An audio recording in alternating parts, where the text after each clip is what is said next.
All right, let's get to Sunday Night Football. Get off commercials for a sec.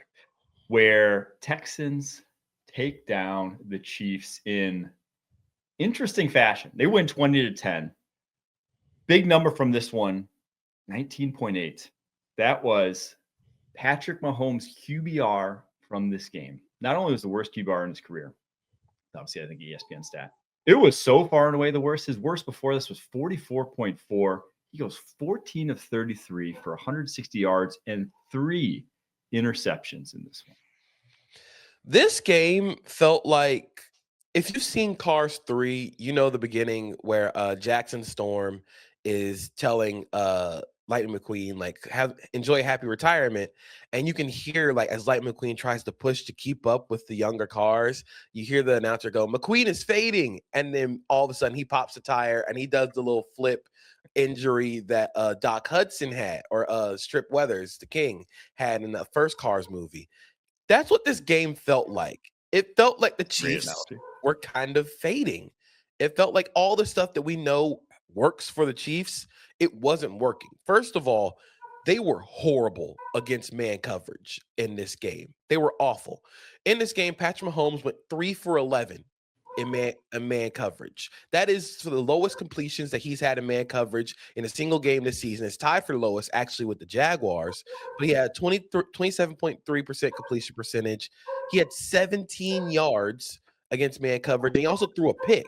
So it's just like some of that magic, some of the Andy Reid scheming up against man coverage. That's how they beat the Texans last year. They knew how to find every answer against man coverage, and it just feels like some of that stuff just doesn't work now. And then on top of that, you had all the drops. You had just, it felt like the Texans just smothered everything that they did offensively. And it's sort of like we're seeing the end of something. It did feel like that, especially the Kelsey drop to interception to Azeez Al-Shaair. It was like, that might be it. That felt like the nail in the coffin, and it felt like, we might not see Kelsey next year. This was a stretch to even see him this year, a lot of people thought. So, but it did feel like this team's just flat out not that good, unfortunately. I think is the big thing at the end of the day, with the offensive line injuries, with Mahomes hampering a knee injury, they're just not that good right now. And so when they do their usual, it's fourth down, the 2 fourth down conversions they attempted in the fourth quarter, 4th and 1 with 10:23 left at their own 31, a 4th and 4 with 5:31 left at their own 41. Neither didn't convert either. It's just like, the magic isn't there this year because the team just isn't there, is what it feels like. That go for it decision on 4th and 4 was, or not 4th and 4, 4th and 1 was the most batshit thing I think I've seen the Chiefs do. It felt desperate.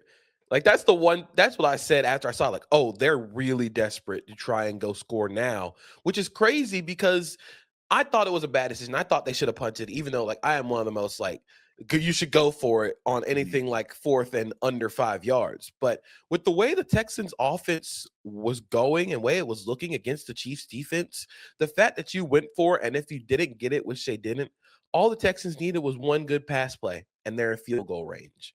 Or just like what the Texans did with a short field, they went down and scored a touchdown because you gave them a short field. I would have flipped the field. I would have forced them to move the ball, which the Texans really, like, the whole offense was really sort of on and off for them against the Chiefs. I thought the Chiefs defensive Spags made some really nice adjustments and they kept them in the game. But if this Chiefs team feels desperate and they're running out of answers in areas where they used to have answers. And it gets even worse because this, in terms of just like long-term outlook this season, because this is your competition right now. This is the team that you will have to take the tiebreaker against when it's all said and done. Texans now sitting at 8-5, Chiefs at 6-7. It's basically going to be your wild card of Chargers, Bills, Texans. Those are the 3 teams. Now, the Chargers could also be the one that you overtake because they have a difficult schedule, and we'll get to that a little later. But the Texans are your main competition for that last wild card spot now. And so you do not own the tiebreaker against them. It's just, I just don't see it happening this year. I don't see them crawling out of this hole now. Yeah, I mean, even outside of the Texans, you don't own the tiebreaker against the Jaguars or the Bills either.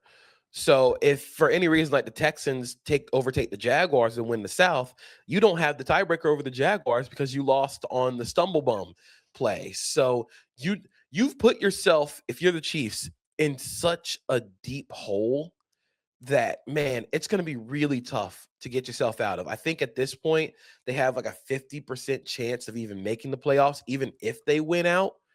And that feels like odds that are too long, even for Patrick Mahomes, even for this version of the Chiefs. Like there's so much that needs to go right for them if they want to make the postseason that I just don't know if it's going to happen. Like it's 14% chance now the Athletic gives them to make the playoffs. 14%. That's there. I've seen long shot odds. This is a long shot by any means. Again, it just feels like some of the magic is sort of gone. Let's get to the Texans for just a sec, because they're up to now 93% chance to make the playoffs. They have the best defense in the NFL. I think that's pretty obvious at this point. Is it good enough to pull off a 2015 Broncos-esque run through the playoffs? I kind of think so, especially given the state of the AFC. I could argue that this team is the most dangerous team in the wild card or in the AFC because of that defense. And not only that, but it seems like they're trying to find their answers on offense. They're doing a lot more bootleg.